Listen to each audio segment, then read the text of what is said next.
What's up, guys? It's Ryan here with the MXG channel, and I'm back to show you how to do another set of forks.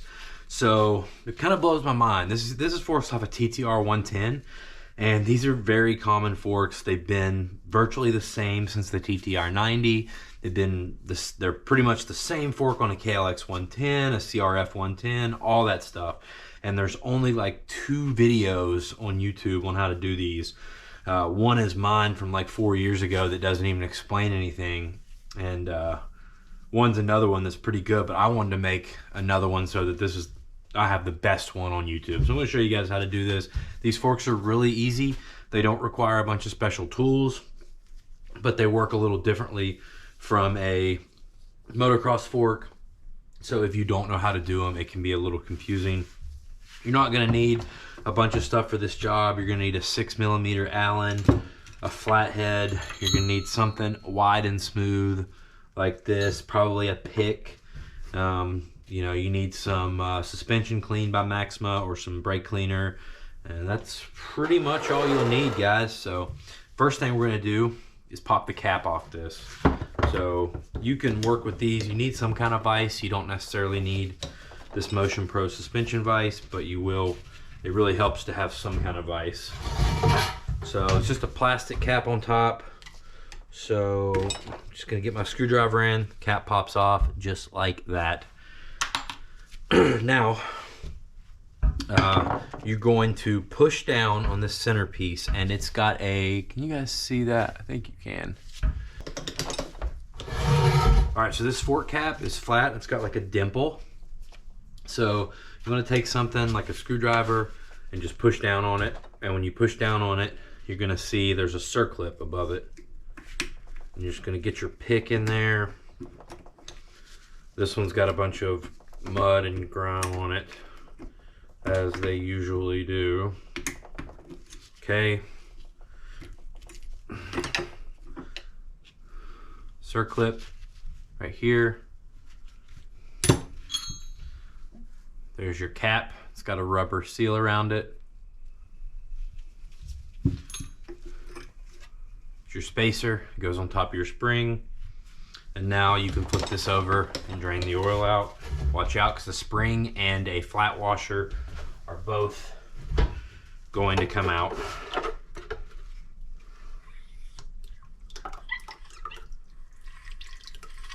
This is very milky looking fluid. It's probably never been changed, guys.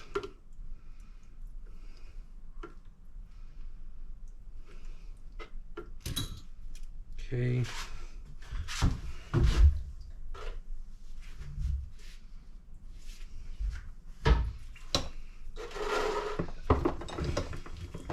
I'm going to let that drain for a second. All right, guys, so now the fork's all drained out. So you have a 6mm Allen bolt here. This one is completely just filled up with mud.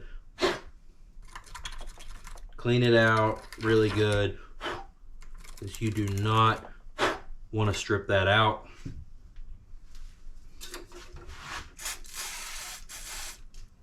Okay.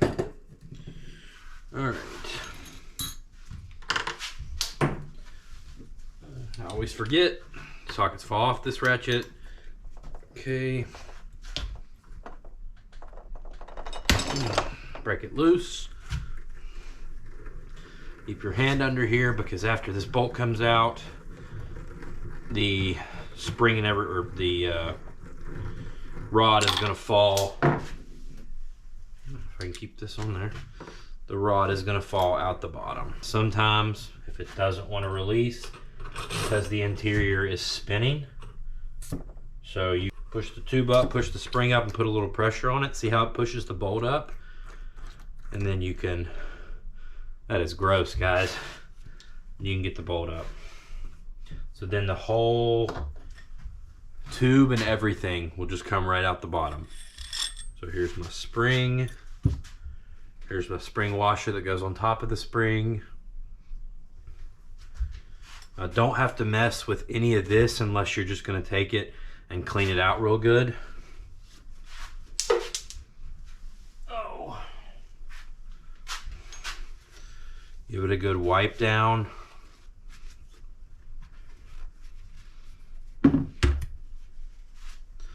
This little piece on the bottom goes like this right in here. So spray all that down, clean it up. Get all the mud out of this hole. And now we'll swap the fork seal. So this is one of those unique forks that you can do really without a driver because they go in so easy. So pry up your dust seal, just put your flathead underneath it. That's going to reveal your circlip. Put your pick in. Circlip comes out. And now you can pry this fork seal out. So you're going to want pry a little bit here. Just work your way around.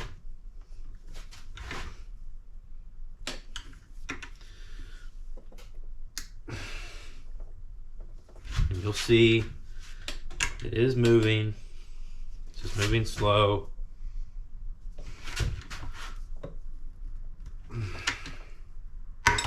And it comes up out of there. Now you definitely want to pay attention to the direction it comes out of there, because different seals can go different directions. Yeah, so normally whichever way the letters are, whatever you can read, normally that will go out. So that kind of helps you. All right, so there's the seal. There's also a little washer in here.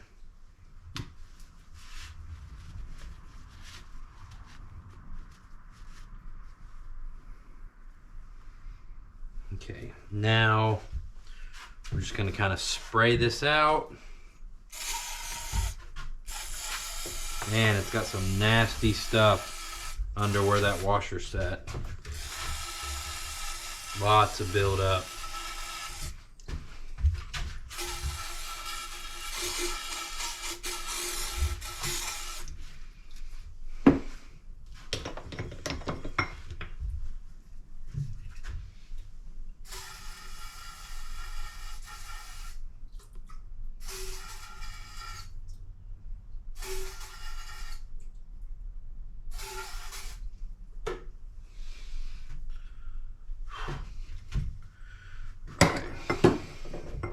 Let that sit and dry for a second. Alright guys, now we're ready to install the fork seal. We're going to start by putting in our washer. And now we're going to put in the fork seal. And this one is pretty easy. You can pretty much just push it in. When you get to the point you can't push it, get something with a flat bottom that won't damage it, and just walk it around the edges. Now if you want to use a fork seal driver, you can. This is not a super common size, and all you have to do is get the seal in far enough that the circlip can sit back in its groove on top of it, and you know you're good. I was able to put that circlip on by hand. And on this fork, you can actually go ahead and put your dust seal on as well, guys. Might just make it a little bit easier. Okay, so we've cleaned out the lower fork leg. We've cleaned the tube. Now we're ready to go ahead and put this thing back together. So what I usually do is just kind of hold it sideways here. Put the tube back through the seals. And now, where's my bolt? Found the bolt. So put your bolt back in, and your little, the rod that's in there, sometimes it doesn't want to extend. So what you can do is go ahead and put your spring in for a second. You can put your spacer back on top for just for a minute, and that will help your bolt. See how it holds the bolt up? So it'll hold the bolt up and let you get it started threading. Go ahead and tighten it down here. I'll tighten it more in the vise in a minute. Okay, now you want to take your spring and spacer back out, wipe any excess oil off your fork, and we're ready to put oil in it. Now we're gonna put these about 80 millimeters from the top, and we're gonna use our Motion Pro fork oil level gauge to do this. This is the one special tool. You don't have to have it. You can take a zip tie or an Allen wrench or something, or a screwdriver, and you can measure 80 millimeters and put a mark and kind of see where that is on your fork and fill it to there. These don't have to be exact. You're not racing Supercross titles, but I already have one of these here, and they're super common because tons of forks need them. So that's what I'm going to use. So I'm going to go ahead and fill this fork to basically the top since I have the tool.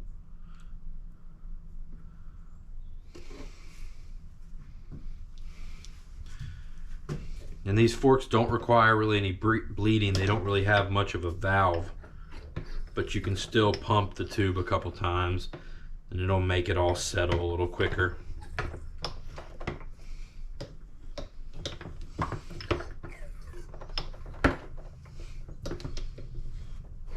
Do that.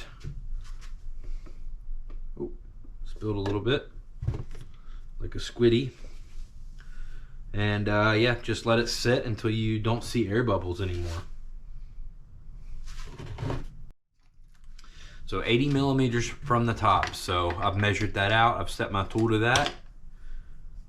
And I don't see air bubbles anymore. So I'm good to put that down in there. I'm going to draw out the excess.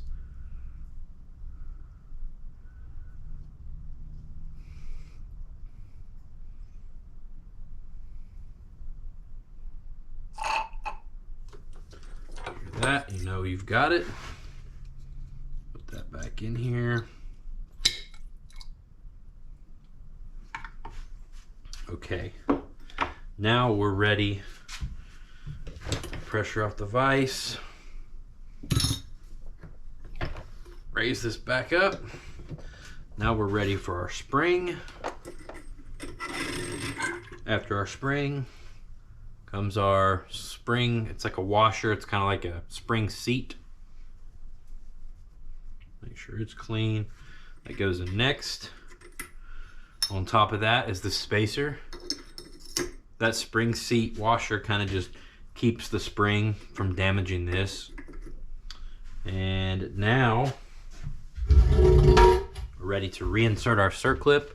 Can be a little tricky if you haven't done a bunch of them. But basically, remember the dimple goes up so you can put pressure on it. I'm gonna push down. Put the circlip in. And sometimes I can do it by hand. If you have another person sitting right there near you, it makes sense just to use them. I usually don't.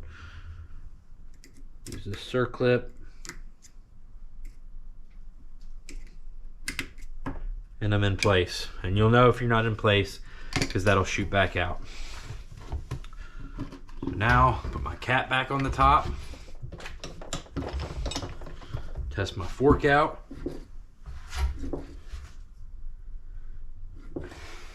Clean up my mess I made when I spilled it. Looks like it works good to me, guys.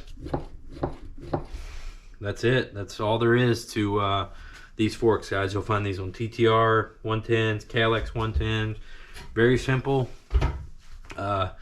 They don't require service that often, but when you do service them, no reason you can't do them yourself. I did use all ball seals in this rebuild, which I normally don't recommend. In fact, I just refuse to install them at all on most of my forks. But for a fork like this, I will use them, especially one that's not inverted, that doesn't leak as easy anyway. and it's hard to find a lot of good fork companies that make seals for these forks anyway. So just use all balls. As you've seen, you can change them yourself in 10 minutes. 10 weight fork oil is what I run in these. Now, if I had an adult riding this bike, I may do 15 weight. It's going to stiffen it up pretty significantly. If I had a really lightweight kid, I might do 5 weight. But otherwise, 10 weight's good. All right, guys, so I'm going to leave links to these things down in the comments below, or in the description below. If you got any questions, comments, leave them. Appreciate you guys hanging out with me. If you really, really appreciate this video, you can leave a super thanks, or you can hit the blue join button and join my membership and be part of my race team on the channel. Thanks so much. See you in the next one. GoPro, stop recording.